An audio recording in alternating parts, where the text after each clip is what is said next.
In this video, I will show you how to use the powerful text to column feature in Excel to separate number from text without using any complicated formula. So this classic tool is built for directly into the data tab and works in every version of Excel.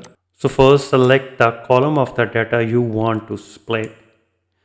Go to the data tab and click text to columns. Select the delimited, click next and click space, and here in the preview you can see that a line has been separated the text and number. And now click next and now click finish. So there is already data here, you want to replace it, yes. So here you can see that the numbers and text has been splitted.